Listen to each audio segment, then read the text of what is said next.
Olá, seja bem-vindo a mais um programa Família e Sociedade, um programa da Chancelaria da Universidade Mackenzie, para você aqui, direto pela TV Mackenzie Digital. Apresento o programa eu e minha esposa, Suênia. Seja bem-vindo ao nosso programa. E tratando hoje de um assunto muito importante para as nossas famílias, que é a questão da vida financeira no lar.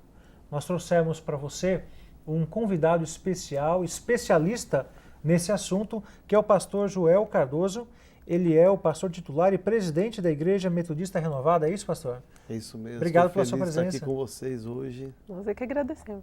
E o pastor Paulo também, ele é escritor e autor do livro Como Vencer as Barreiras Financeiras. Pastor Joel, é verdade que esse é um dos principais problemas dentro dos nossos lares, o que leva a mais gente a ter conflitos dentro dos nossos lares? Talvez eu não diria um dos principais, mas é um dos problemas que afetam a vida familiar, a vida conjugal.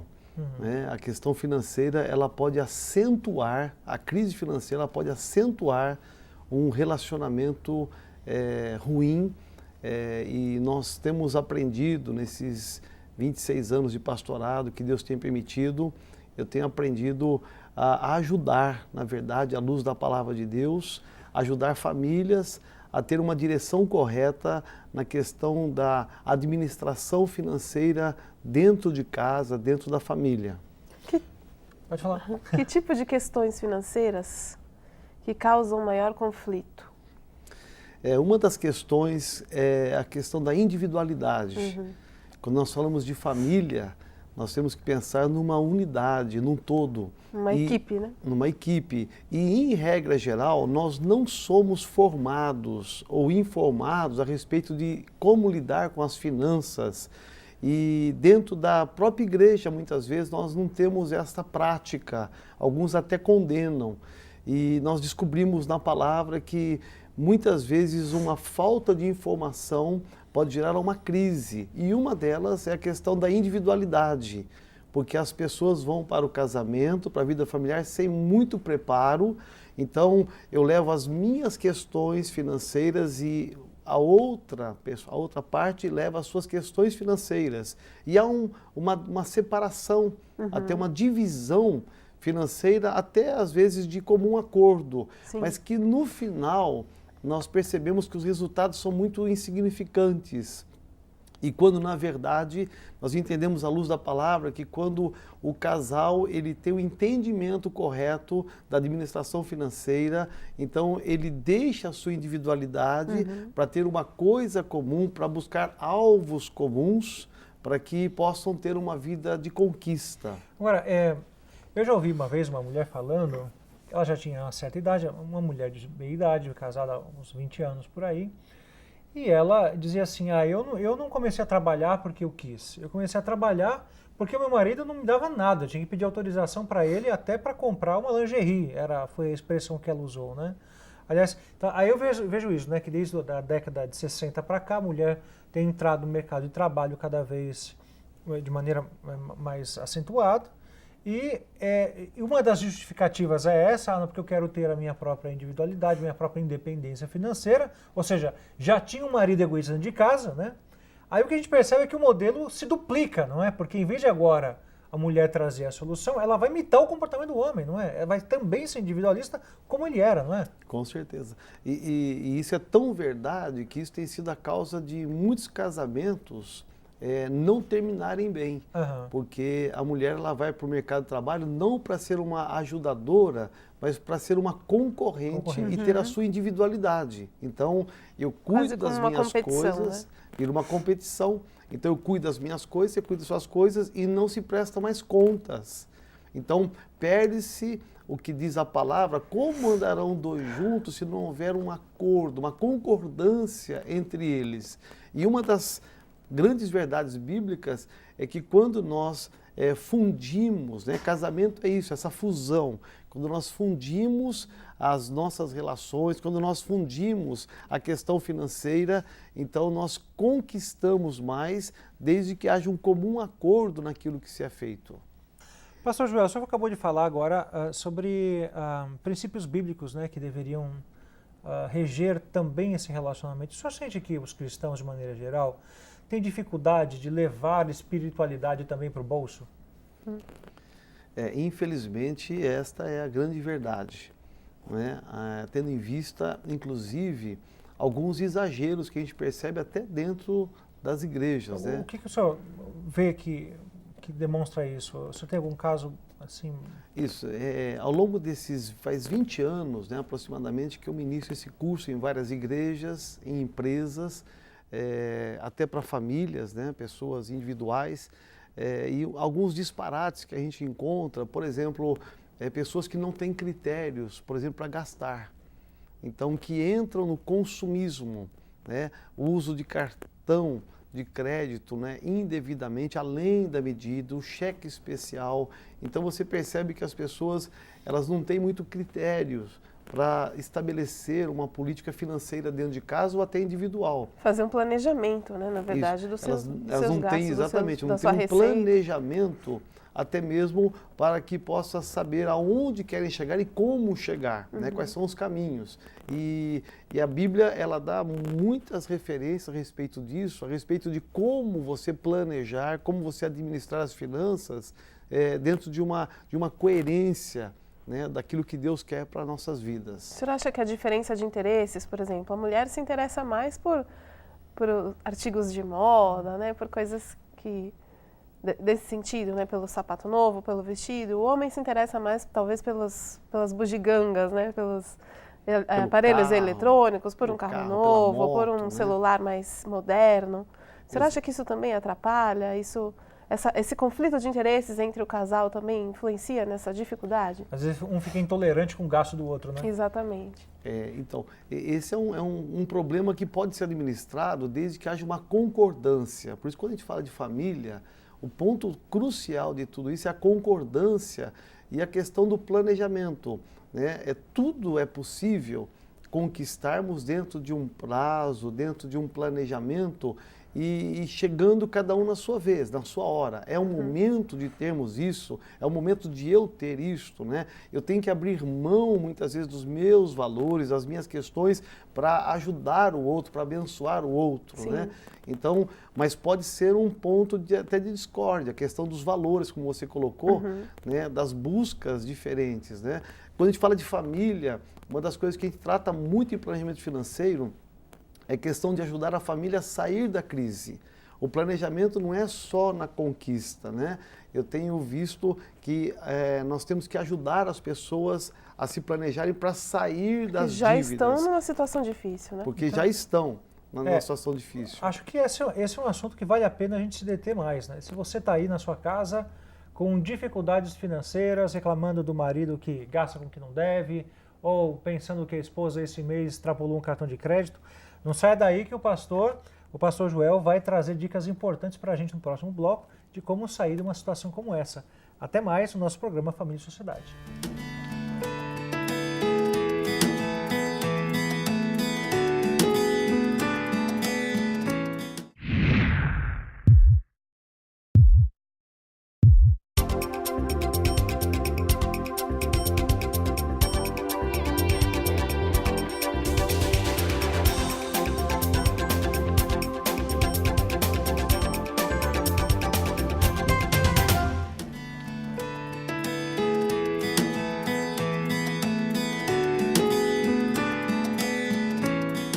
Voltamos com o programa Família e Sociedade falando sobre a vida financeira do lar com o pastor Joel.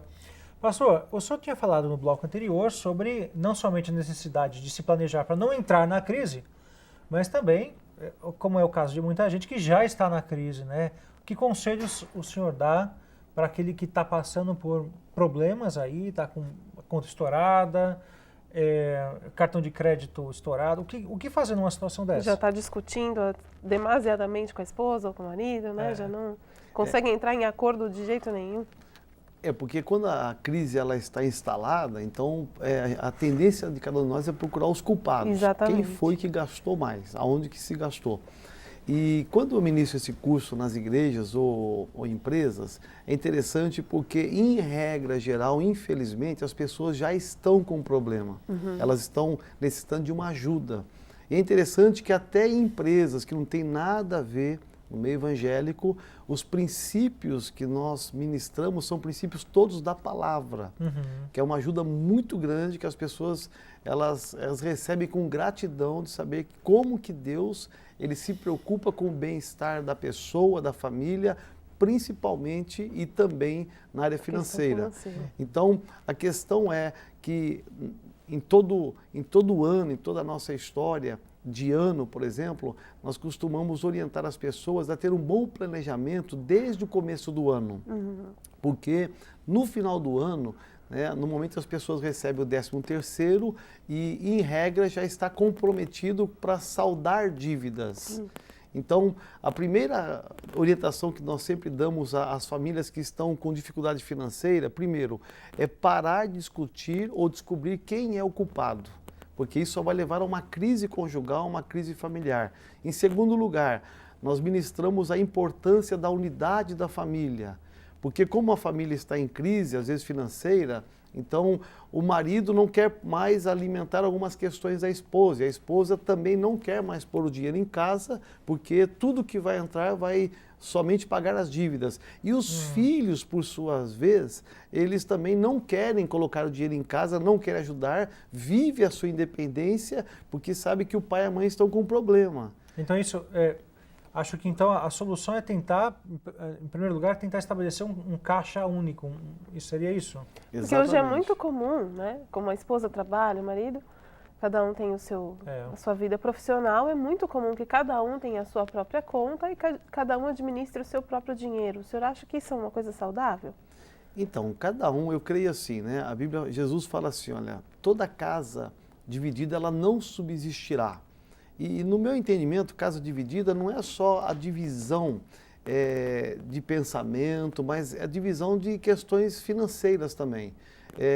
Por exemplo, eu tenho a minha vida financeira, a minha esposa também tem a vida financeira dela, ela tem uma conta bancária, eu tenho uma conta bancária, só que nós temos uma conta conjunta. Então, todo o meu salário, o salário delas, eles vão para essa conta conjunta, nós unimos ali, dali nós planejamos todos os gastos, pagamentos do mês e também planejamos os investimentos, a hora certa de se investir.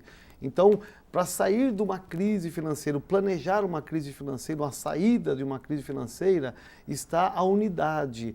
De repente, um caixa único, onde os filhos vão abrir mão das suas questões, o marido, a esposa, e vamos fazer um caixa único até gerar uma estabilidade e vencer todas as contas, as dívidas, para zerar o seu caixa, para equiparar as suas contas. Agora, o que eu vejo que é muito difícil, é muito fácil, por outro lado, a gente melhorar de vida, não é? Trocar um Fusquinha por um carro importado, quem não gostaria, né? Agora, trocar o carro importado pelo Fusquinha, que são elas, né? Então, descer um degrau no seu status social deve ser uma atitude difícil para os casais tomarem, né? É muito complicado. O que você falou é uma verdade muito real. Ou seja, as pessoas elas têm dificuldade, às vezes, de retroceder, dar um passo atrás. Então, em muitos casos, numa ajuda para a pessoa, a família sair de uma crise financeira, há uma orientação clara disso, de alguns cortes, de alguns jantares fora, de alguns passeios. Porque às vezes aquilo se torna um comportamento rotineiro, né? Aqueles gastos. Exatamente. De repente, tirar o filho de uma escola particular por um ano até se normalizar a finança. Então, eu digo muito que dar alguns passos atrás não é nenhum crime, nenhum pecado. É simplesmente você reavaliar, né, as suas questões financeiras, sua maneira de gastar. Alguns especialistas na área de finança, eles dizem que um bom administrador financeiro se localiza no tempo de crise.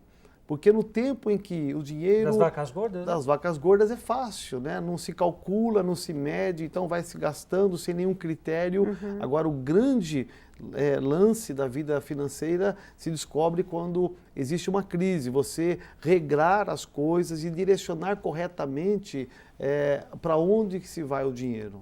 Na sua opinião, quem que é mais inflexível para aderir a essa nova adaptação, esse novo comportamento? O homem ou a mulher? Eu diria assim que, infelizmente, nós homens somos mais duros na queda, né? Há uma visão muito machista aqui no Brasil, principalmente, em que eu já ministrei cursos, por exemplo, em que a mulher não sabia o quanto o marido ganhava. E isso estimula o quê? A curiosidade. O marido chega em casa no final do mês, a mulher vai, enquanto ele toma banho, a mulher vai correndo no paletó, na carteira, ver se acha o olerite, porque ela tem curiosidade de saber quanto que o marido ganha, porque o marido omite da esposa os seus recursos financeiros, né? Então, quando se fala assim, nós vamos fundir a questão salarial financeira, normalmente o homem ele reage. Acho que ele tem a sensação de estar perdendo terreno dentro de casa, né? Exatamente, parece que ele vai perder o mando dele, né? O mando dele de comandar, de saber o que faz, o que não faz. E tem maridos que têm até extremos, né? Ele dá como se fosse uma mesada para a esposa. Olha, você tem aqui X reais e você dá conta de tais contas e deixa que o resto eu administro. Né? Há uma nítida separação, isso vai desencadear lá na frente uma crise de relacionamento. Pode parecer uma coisa saudável, mas lá na frente vai desencadear uma crise entre o casal e até na família. Okay. O senhor acha que quem tem mais problemas são os casais em que os dois trabalham ou quando só o marido trabalha e a esposa tem o seu cartão de crédito para gastar o dinheiro? Essa é uma questão complicada, né? Porque... Talvez não haja uma fórmula, né, assim, né? Não existe uma resposta certeira, mas o grande lance que eu vejo é assim, quando há um relacionamento sadio do casal, né?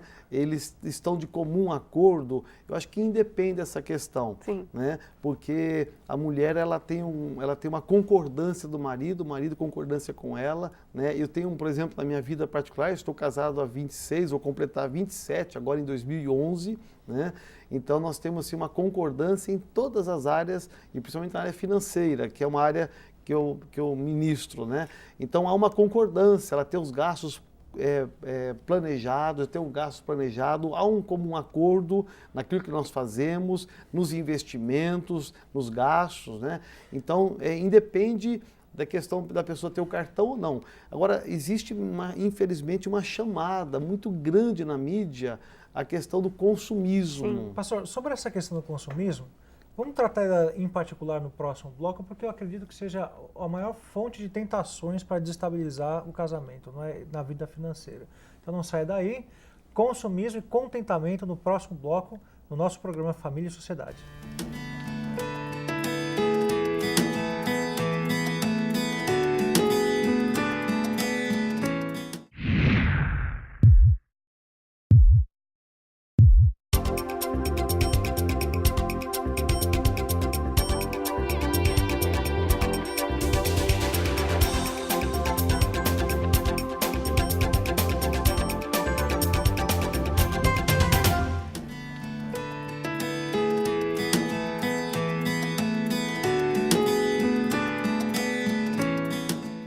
Voltamos com o programa Família e Sociedade, tratando talvez uns aspectos mais sensíveis da vida do casal, que seja a administração do dinheiro. Nós temos aqui conosco o pastor Joel, que estava contando para a gente, dando para a gente algumas dicas sobre isso. Pastor, outro dia eu estava conversando com um casal que estava justamente com um problema nessa área, e uma das observações que eu fiz a eles é que eles estavam ali com tantos problemas porque estavam transformando coisas supérfluas em essenciais, né? Acredito que a propaganda faça muito disso com a gente, né? Você precisa disso, se você não tiver isso, não vai ser feliz, né? Aí o camarada põe aquilo na mente, se eu não comprar, eu não vou me sentir bem, então eu preciso transformar aquilo supérfluo em essencial. O senhor tem essa observação também, não? Com certeza. As pessoas associam muito, né, a televisão, os meios de comunicação, eles associam muito a felicidade ao ter as coisas, né? E as pessoas, elas querem tirar das prateleiras, das lojas e colocar em casa, né? Muitas vezes porque tem uma palavrinha na vitrine, promoção, ou então só hoje. Ou né? então os slogans de cigarro, você já percebeu como é isso, né? O sucesso, a emoção, o prazer, essas palavras, a aventura, estão sempre dentro dos slogans, né? Exatamente, estão associadas à conquista, né? A uma vida como se o ter as coisas fosse uma grande realização. E nós descobrimos que muitas vezes esses comerciais, né, a sociedade, ela se torna uma sociedade consumidora exatamente porque ela está vazia, ela está em busca de um preenchimento que só Deus pode dar. Então, mesmo dentro das igrejas, nós encontramos, por exemplo, pessoas que têm uma compulsão com cartão de crédito, ou aquela chamada assim, na televisão, né, de você comprar, né, online, umas chamadas muito apelativas, elas são convincentes mesmo, e as pessoas elas vão pondo dentro de casa, e isso pode gerar um desgaste, porque às vezes não houve uma concordância do marido, da esposa, naquilo que se adquiriu, mas a chamada é tão incisiva, tão persuasiva, que a pessoa acaba adquirindo e depois vai se justificar para o marido, ou os filhos justificar para os pais. Então, nós precisamos pensar sobre isso, né? A questão de planejar o que se gasta, planejar no sentido assim, de se ter exatamente aquilo que é essencial e não aquilo que é supérfluo, como foi dito aqui. Porque as pessoas elas querem trazer, né? Comprar, consumir e acabam aí colocando Deus mamon, né? Que aí há uma inversão. E há um risco muito grande. Quando eu ministro o curso, eu tenho esse cuidado, porque as pessoas, quando elas cobrem que, através da unidade do casal, da família, elas podem conquistar, e conquista mesmo, Deus honra isto, então as pessoas elas passam por uma visão extrema. Antigamente estavam endividados, com valores invertidos, agora elas estão corretas, então elas começam a conquistar. Aí não para mais. Então há um disparate, são extremos. Um outro cuidado que precisa ser tomado. Né? Tem que ter um cuidado, porque as pessoas elas precisam de informações e um acompanhamento. Por isso que eu vejo o grande papel da igreja, né, dos pastores, dos ministros, em estar acompanhando as famílias, ajudando na questão da orientação naquilo que é importante, que é essencial, e naquilo que não é importante, não é essencial. Até para que a família viva uma vida abundante, uma vida plena. A gente vê na Bíblia várias declarações nesse sentido, né? Por exemplo, Jesus falando que se Deus veste os lírios do campo e alimenta as aves dos céus, com certeza cuidaria de nós, que valemos muito mais do que lírios ou aves. Vemos o apóstolo Paulo falando a Timóteo de que se temos o que comer, o que nos vestir, estejamos contentes.